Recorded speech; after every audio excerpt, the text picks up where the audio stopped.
Elon Musk का Donald Trump प्रशासन से मोहभंग जितना नाटकीय है उतना ही प्रतीकात्मक भी है।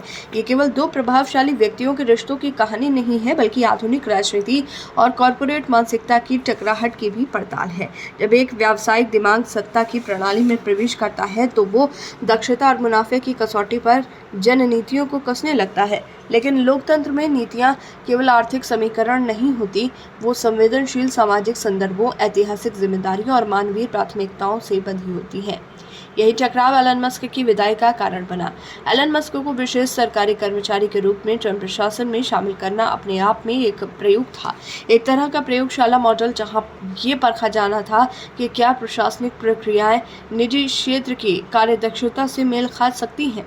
एलन मस्क को ये जिम्मेदारी सौंपी गई कि वो सरकारी खर्चों में कटौती करें और अप्रभावित तंत्र को उखाड़ फेंकें। शुरुआत में ट्रंप और मस्क की केमिस्ट्री जग जाहिर थी। एक ऐसे युग की शुरुआत जैसी दिखी जहां कॉरपोरेट दिग्गज सीधे सत्ता की कमान थामेंगे, लेकिन सत्ता केवल कुशलता का खेल नहीं होती, ये संतुलन और समझौते की भी मांग करती है।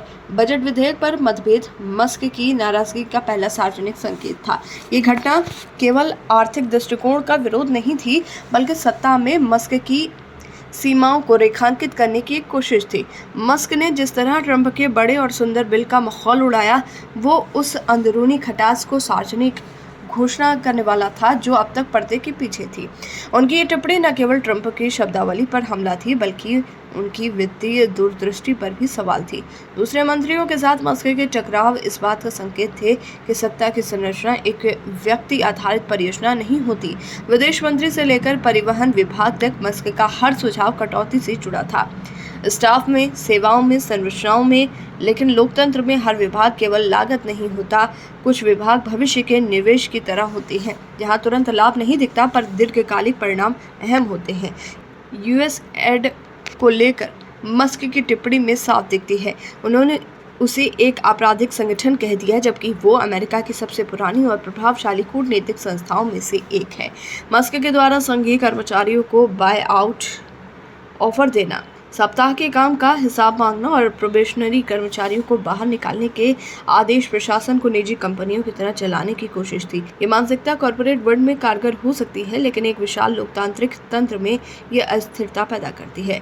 कर्मचारी संघों, एजेंसियों और मंत्रियों की सहमति इस बात का प्रमाण थी कि मस्क की कार्यशैली व्यवस्था के अनुरूप नहीं थी।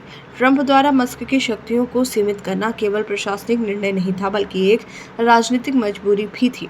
ट्रंप ने महसूस किया कि मस्क की मनमानी और उनके खिलाफ माहौल बना रही है और उनके अन्य सहयोगियों में असुरक्षा भर रही है। ये सत्ता की वो सीमा है जहां निजी संबंध जनहित के दबाव में पीछे हट जाते हैं। मस्क की विदाई केवल एक नियुक्ति की समाप्ति नहीं, बल्कि उस भ्रम का टूटना है कि प्रशासनिक दक्षता केवल व्यावसायिक दृष्टिकोण से हासिल की जा सकती है। मस्क ने ये नहीं समझा कि लोकतंत्र में कई बार घाटा सहकर भी लाभ कमाया जाता है। समाज के हाशिए पर खड़े व्यक्ति को अवसर देकर, एक असफल विभाग को पुनर्गठित करके या एक विदेशी सहायता कार्यक्रम के जरिए वैश्विक छवि बनाकर। ट्रंप और मस्क दोनों ही व्यापारी हैं, पर एक राष्ट्र की सत्ता शेयर बाजार नहीं है जहां हर तिमाही में रिपोर्ट कार्ड तैयार हो। ये एक सतत प्रक्रिया है जहां कुछ फैसलों का मूल्यांकन वर्षों बाद होता है। मस्क की विदाई हमें ये सब सिखाती है कि सत्ता के गलियारों में कॉरपोरेट सफलताओं की चमक अधिक दिन तक नहीं टिकती, जब तक उसमें राजनीतिक संवेदनशीलता और सार्वजनिक जवाबदेही की समझ ना हो। इस पूरे घटनाक्रम का सबसे बड़ा सबक यही है कि राष्ट्र की सेवा व्यापार नहीं होती और लोकतंत्र को किसी सीईओ की तरह नहीं चलाया जाता।